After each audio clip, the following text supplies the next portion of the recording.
Hello everyone, this will be the fifth video on this series on algebraic expressions.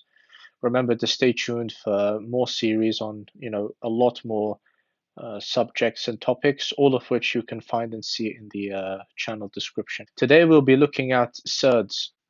What is a surd? So basically a number of things to keep in mind is the following.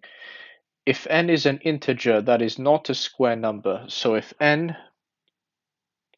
does not equal numbers like let's say 4, 9, 36, 25, etc. These all of these, if you square root all of these, if you square root 4 you get 2, if you square root 9 you get 3, if you square root 36 you get 6, and if you square root 25 you get 5.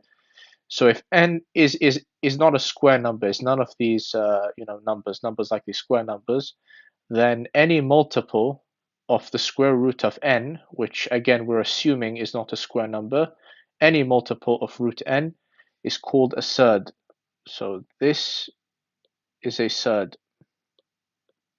Another important point to keep in mind is that surds are irrational numbers and therefore cannot be expressed in this form. They cannot be expressed in the form a over b.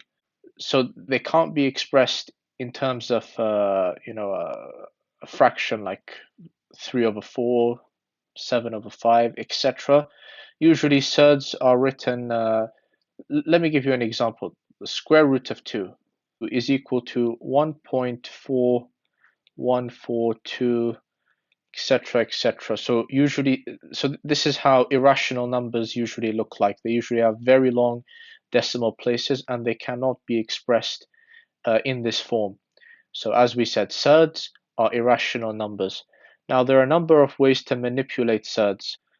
So if we have a square root of a number n which has common factors other than itself and 1 and is equal to, and let's say these common factors are a and b, a times b, square root of a times b, this can be rewritten as the square root of a times the square root of b. Now let's say we have two numbers which are divided by each other and we're square rooting the whole thing. Again, this can be written as the square root of a all divided by the square root of b. And by the way, just one more point back to this concept of irrational numbers. In case it wasn't clear enough, these decimals are never ending. So square root of 2, this is what it's equal to. It's a decimal and it's never ending, and the same applies to numbers like square root of 7, the square root of 6, and the square root of anything which is not, as we said here, a square number. One final thing to remember is that numbers are always written before the surds. One example would be obviously 2 root 2. As you can see, the number is written before the surd, and this is always the case. We never write the surd before the number, before the whole number, that is. So this would be incorrect.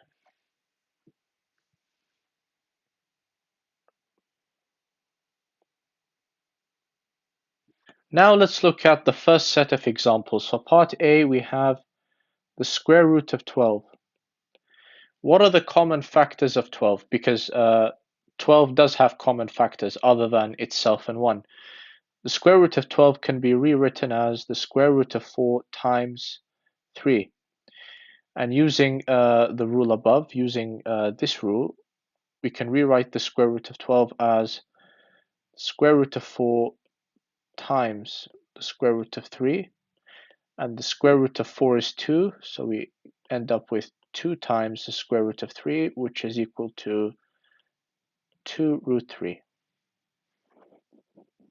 Now for part B. This time we have a surd divided by a whole number. But this surd, the square root of 20, can also be simplified further. Why? Because 20 has common factors. 20 has common factors just like 12 does. But the common factors of 20 are 4 and 5, because 4 times 5 gives us 20. So this can be rewritten as the square root of 4 times 5, all divided by 2, which is equal to the square root of 4 times the square root of 5, all divided by 2, and that's equal to 2 root 5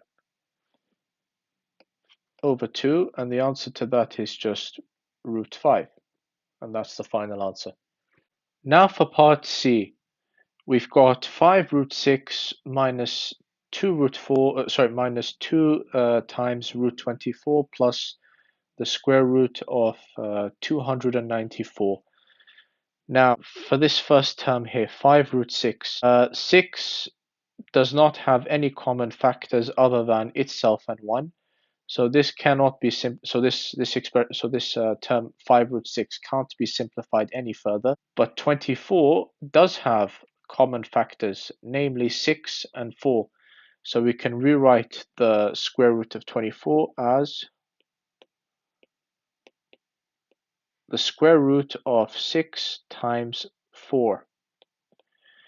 And now the last term we have here is the square root of 294. The 294 does have common factors, namely 49 and 6. 294 is equal to 49 times 6. Now, if we simplify all of this, we will end up with 5 root 6, and we obviously, when I said simplify, I mean rewrite these surds to make them simpler. End up with 2 times root 4 times root 6 plus root 49 times root 6. And all of this simplifies to 5 root 6 minus 2 times root 6 plus 7 times root 6,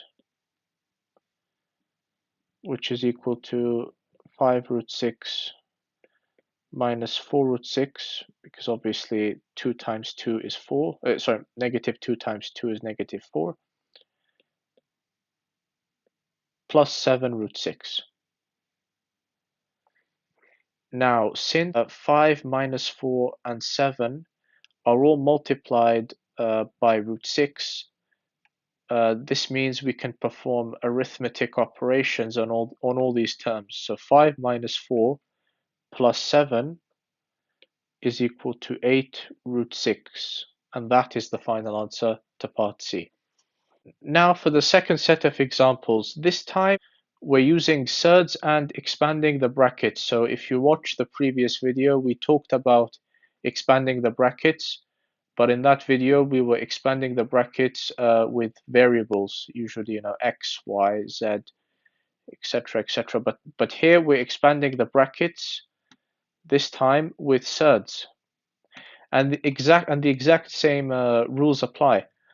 We have to multiply, this term, which is outside the brackets, by all the terms inside the brackets. So to expand this, just like before, we do root 2 times 5 and root 2 times negative root 3, and that's equal to 5 times root 2 minus root 2 times root 3, and that's equal to 5 root 2 minus root 6. And that's the final answer to part A. And now for part B. This time we have two brackets. Again, this also looks very familiar to the expanding brackets we did in the previous video, where we had x here and there. Again, the same exact rules apply. Each term in one bracket must be multiplied by each term in the other bracket. So to expand this, we have to do 2 times 5, 2 times root 3, negative root 3 times 5, and negative root 3 times 3. And the answer to this is, so 2 times 5 is 10, 2 times root 3 is 2 root 3, negative root 3 times 5 is negative 5 root 3, and then negative root 3 times root 3 is equal to negative 3, because multiplying the square root of a number by the square root of the same number just gives us, the number which we square rooted initially. So the final answer here, simplifying this expression, 10 minus 3 is equal to 7, and 2 root 3 minus 5 root 3 is equal to 3 root 3, and that's the final answer to part B. All right then, now for the last question we have here. This is an exam style question, albeit small. I would like you now to pause the video and attempt this question using the rules we talked about above for manipulating surds and simplifying them. And once you're done, resume the video and compare your answer to mine, and we'll see how well you did. Okay, so the square root of 75 minus the square root of 12. Well, the factors of 75 are 25 and 3. And the factors of 12 are 4 and 3. So 25 times 3 is equal to 75, and 4 times 3 is equal to 12. So the square root of 75 can be rewritten as the square root of 25 times the square root of 3 minus the square root of 4 times the square root of 3.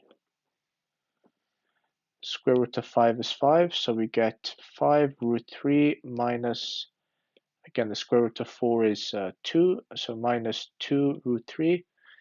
And this obviously simplifies. We end up with 5 root 3 minus 2 root 3. 5 minus 2 is 3, so the final answer is 3 root 3.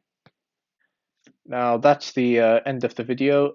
This video was a little shorter because we have a much larger video on this same topic, because when it comes to surds, the main thing is not necessarily just manipulating the surds, but is actually rationalizing the denominator. That's the topic we'll be hopefully looking at next. So again, if you enjoy this type of content, if you want to see more, if you want to really develop your knowledge, strengthen your practice, your motivation, all that stuff, stick around on this channel. Hopefully I'll be uploading regularly on here. So yeah, see you soon, and keep up the hard work. That's all that matters when it comes to study. So see you in the next video.